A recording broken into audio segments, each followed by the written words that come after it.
Elon Musk officially just bought Twitter outright. Elon Musk has purchased Twitter.com. Okay, it's now official. I mean, obviously, there's more to go through until when there's There's a still a lot lot. that needs to happen. Yeah, this Yes, free is speech is the bedrock of a functioning democracy, and Twitter is one of the digital town square where matters vital to the future of humanity are debated. Said Mr. Musk. I also want to make Twitter better than ever by enhancing the product with new features, making the algorithms open source to increase trust, defeating the spam bots, and authenticating all humans. Twitter has tremendous potential. I look forward to working with the company and the community of users to unlock it. Here's a nice bonus as interesting. promised. You need to solve a puzzle to get there. Go try now supercrypto.com. What the fuck is What this? the Oh, shit, this is dude? not even him. Oh, dude, this guy is done. This guy is getting fucking clapped up, dude. That was just a bot. Look at that reply. Hey, spam, enjoy your last few days before getting yeeted. Dude, there's so many fucking scammers, dude. Holy shit. Yeesh, Jesus dude. Christ. I got fucking baited. Baited by a boomer Twitter bot account. Okay, baited. Let me tell you something. Baited is if I clicked on it.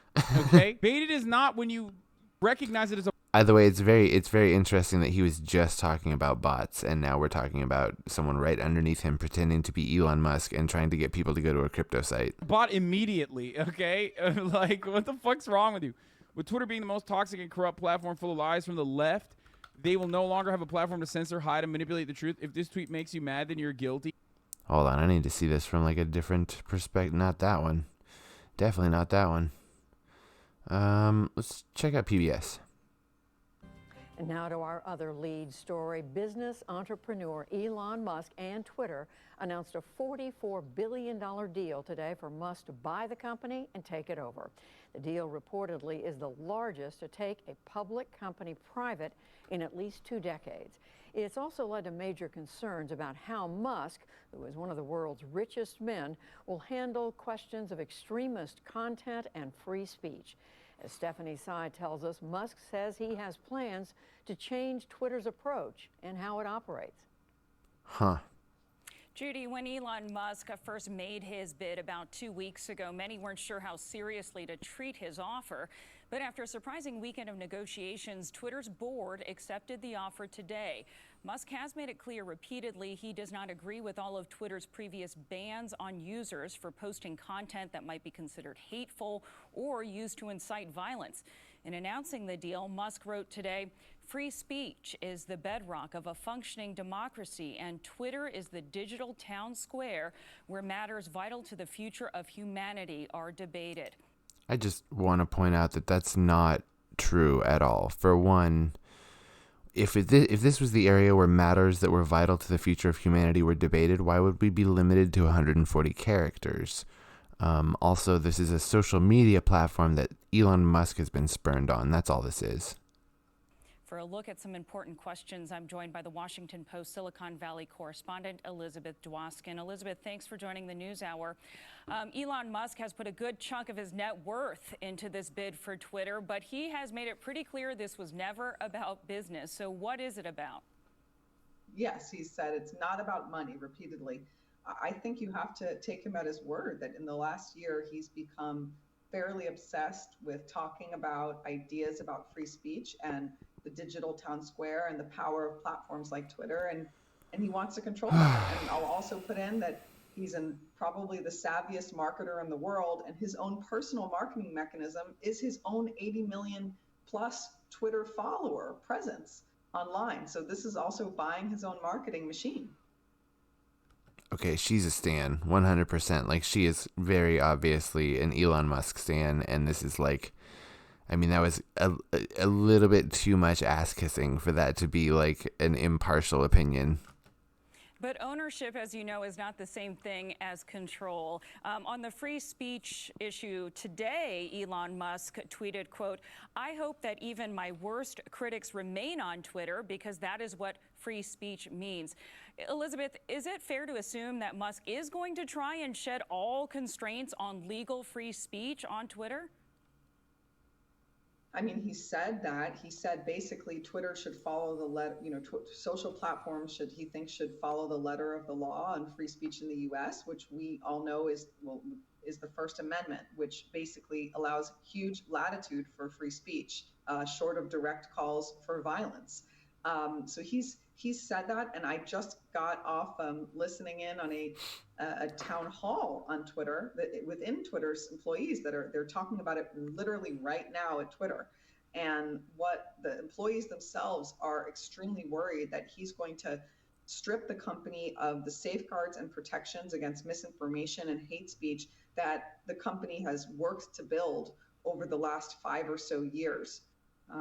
That makes People who sense. work there are really, really worried about that. This is kind of one of the issues with like libertarianism is honestly just like another form farther right than neoliberalism, in that it does this exact same thing. It slowly but surely erodes all of the progress that is ever made until it just becomes something where we're just constantly fighting for the same territory over and over and over and over again. That, and some are even tweeting crying emojis right now. He's not only going to have to be accountable, though, to his employees now that he's the owner of Twitter. Elizabeth, won't he also have to go through the same tight wire act of not losing users and advertisers? I mean, isn't that to some degree accountability? I think so. One of the questions that was asked at the town hall, though, was it seems like there's not, when he takes the company private, there might not be a board of directors.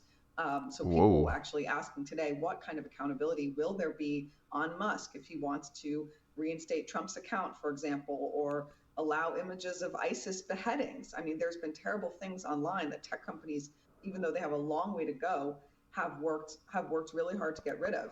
I think there's been some reporting today that advertisers themselves, I mean, think about it. If you are a big advertiser of toothpaste, do you want your ads, or Pepsi, do you want your ad showing up next to a child being raped or an ISIS beheading? These are horrible things.